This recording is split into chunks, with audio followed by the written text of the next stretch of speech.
Hi guys, எல்லாருக்கும் வணக்கம் guys. Chennai அணி வேறு சூப்பராக ஆடிட்டு வந்துட்டுருக்கு. புள்ளி பெட்டியில் 3வது இடத்துல இருக்காங்க.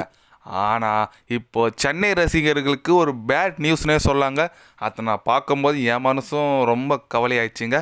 அது என்ன ஏதுன்னு வீடியோவில் டீட்டெயில்டாக பார்க்கலாம். அதுக்கு முன்னே நீங்கள் நம்ம சேனலுக்கு புதுசாக வந்திருந்தீங்கன்னா ஒரு சப்ஸ்கிரைப் மட்டும் பண்ணிவிட்டு வாங்க, வீடியோக்குள்ளே போகலாம்.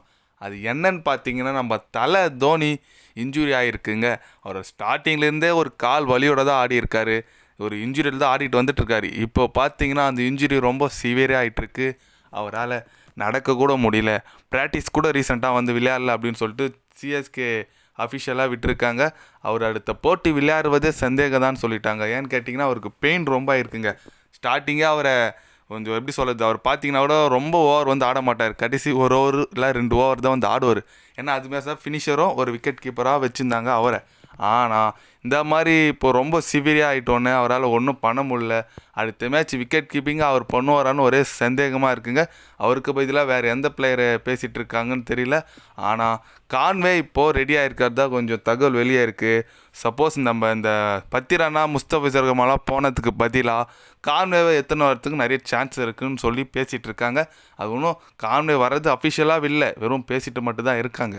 ஆனால் தோனி இந்த மாதிரி ஆடுறது பற்றி நிறைய பேர் விமர்சனம் வச்சாங்க. யாருன்னு பார்த்தீங்கன்னா, சிஎஸ்கே டீமில் ஆடின ஹர்பஜன் சிங்கை தோனி ஃபினிஷிங் ஆடுறதுனால அவருக்கா பதில் வேறு யாருன்னா ஆடலாம், அவர் இன்ஜுரியில் ஏன் விளையாடிட்டு இருக்காரு அப்படின்னு சொல்லிட்டு ரொம்ப வன்மையாக அவர் பேசியிருந்தார்.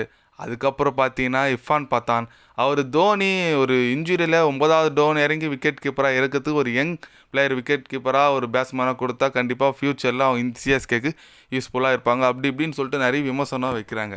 அவங்களுக்குலாம் ஒரே பதில் தாங்க சொல்கிறேன். ஏங்க, நீங்கள் ஆடி முடிச்சுட்டு வெளியே போயிட்டீங்க, நீங்கள் வெளியே போயிடுங்க. தலை இன்னும் ஃபிட்னஸோடு இன்னும் அவரால் முடிகிற வரைக்கும் 42 வயசில் ஆடிட்டுருக்காரு. அந்த 42 வயசில் நீங்கள் ஆடினீங்களா? வெளியே தானே போனீங்க, வெளியே போயிட்டீங்கன்னா பேசாதீங்க.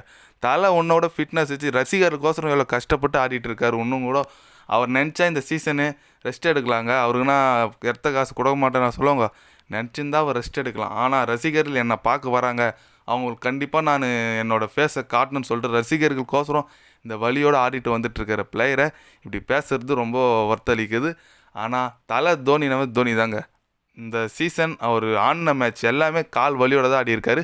விக்கெட் கீப்பிங்கும் ஒரு எப்படி சொல்கிறதுங்க, என்ன கேட்ச் ஒரு டையச்சில் கேட்ச் பிடிச்சிருப்பார். ஆனால் விக்கெட் கீப்பிங் இந்த வழியில் நல்லா பண்ணியிருக்காரு. எந்த விக்கெட் கேட்சும் இல்லை, எந்த ஒரு மேட்சில் விக்கெட் கீப்பிங் சொதப்பில்.